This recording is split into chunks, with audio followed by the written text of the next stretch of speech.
വല്ലദീന തദ്ഊന മിൻ ദുനിഹി, അല്ലാഹുവിന് പുറമെ നിങ്ങൾ വിളിക്കുന്ന ഹോജയാണെങ്കിലും ബീവിയാണെങ്കിലും ശൈഖാണെങ്കിലും തങ്ങളാണെങ്കിലും മരമാണെങ്കിലും കല്ലാണെങ്കിലും ജിന്നാണെങ്കിലും മലക്കാണെങ്കിലും അല്ലാഹു അല്ലാത്ത ശക്തിയാണോ?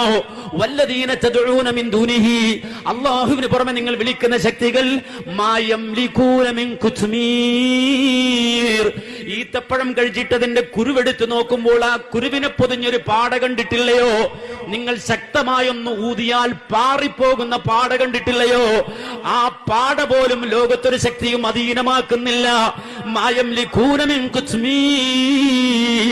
അള്ളാഹുവിന് പുറമെ മനുഷ്യർ മുഴുവൻ സംഘടിച്ചാലും ജിന്നുകളൊന്നടങ്കം സംഘടിച്ചാലും മലക്കുകളൊന്നടങ്കം സംഘടിച്ചാലും ഈ പ്രപഞ്ചത്തിൽ ഏതെല്ലാം കോണിൽ ജീവജാലങ്ങൾ ഉണ്ടായാലും സൃഷ്ടികൾ ഉണ്ടായാലും അവരൊന്നും തന്നെ അവർ എത്ര ഉന്നതരായിരുന്നാലും എത്ര അധപ്പതിച്ചവരായിരുന്നാലും ആ ഈത്തപ്പനക്കുരുവിന്റെ പാട പോലും അധീനമാക്കുന്നില്ല എന്ന തിരിച്ചറിവിൽ ഉറക്കെ പറയേണ്ട വാചകമാണ് ലാ ഇലാഹ ഇല്ലല്ലാഹ്, പരിശുദ്ധമായ തൗഹീദ്. അതാണ് മോക്ഷം, അതാണ് മോചനം, അതാണ് രക്ഷ.